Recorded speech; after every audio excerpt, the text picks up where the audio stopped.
Hey guys, on Sunday I browsed Blaze of Oz. Start off and check out, see what he's got new, and I saw the Efficient was in, and I've been meaning to grab it because there's some interest in this knife because it's a new budget Spyderco. People love Spyderco, people want, a Spyderco for not very much money, so I thought I'd pick it up and have a bit of a look at it. To round out my cart, I chucked in a little $35 knife made by a company called Rook that I've never ever heard of before. It turns out that Rook knives are a division of the flashlight or torch company Phoenix. So Phoenix Light has a knife wing called Rook, and they make knives very akin to real steel with great materials for a very, very low cost. So this one here is the Rook P801SF, and that is it there. And this is a $35 knife, and it is one of the best knife purchases that I think you can get at the moment.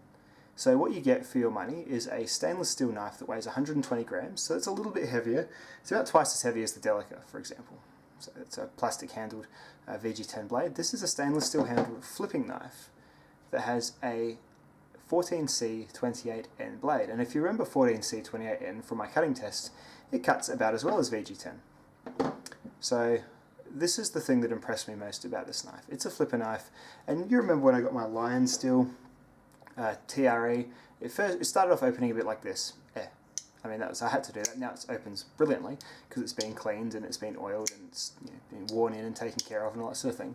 But this one, the first time you take it out of the box, it does this. And that is a perfectly executed flip. A balance of great bearings or washers or whatever is in there, and a great detent, didn't close that time, and a great detent, which makes for a really, really impressive flipping knife. Check this out. Properly falls shut as well. Get past that detent. For a $35 knife, this is particularly good machining right there. So let's look at it compared to some other knives. In pocket, it reminds me a fair bit of a heavier version of the Benchmade 940. You can see it does what the Benchmade does by being nice and slim this way, which I really, really like. You still have space next to it for your phone in your pocket, which is something that really, really talks to me as a knife buyer. Even the blades are about the same length. This has got about a 3.5 inch type blade, so it's the 940. There we go, so full flat grind, which is great everyday carry grinding. This has got a bit more of a durable sort of saber grind, much more robust type grind on this 940, and the tip's obviously very strong from that Tanto.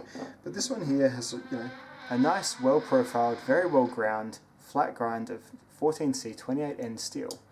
Again, $35, and it flips amazingly. It even has some little design features, so it's got like a blue pocket clip, nicely anodized there, and then it's got a little thumb stud that matches the anodization, and then it's got a little pivot track around there which matches the anodization. It's got see-through construction, so you can flip it open, and it's just got standoff, so you can see through the entire knife.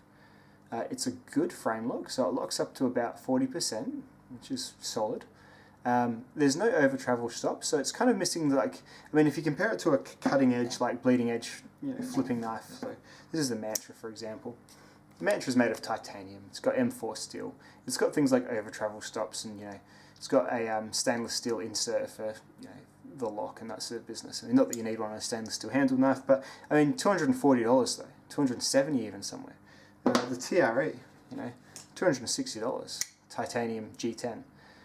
Bearings, M390 steel. Obviously you're paying a bit more for materials, but in terms of actual function and how it feels to deploy the knife, until you actually start worrying about things like weight and about how long the steel is going to hold its edge, you really wouldn't notice. If you put this in the hand of someone who didn't know knives, and then you put this in the hand of someone who didn't know knives, they'd be like, oh yeah, they're about as good as each other.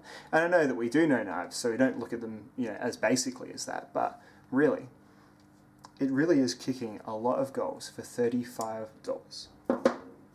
So nice deep carry pocket clip, very thin profile, decent to even good blade steel. I mean, for a non-powdered steel, 14C28N, as I said, holds about as long as VG10 in my edge comparison, so Really, really nothing to complain about for your exceptionally low price of entry.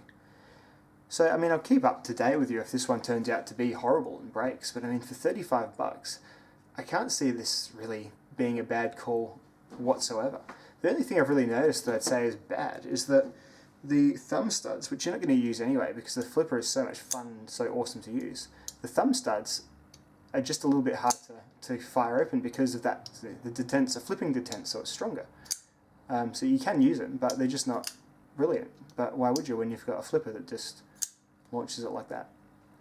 An amazing knife for 35 bucks, and I really recommend you checking out this brand. Just like Real Steel are a good budget brand, so this one. As long as you've got no problem with Chinese knives, which, I mean, I don't, you might, but I don't care if knives from Taiwan, from China, from Mexico, from El Salvador.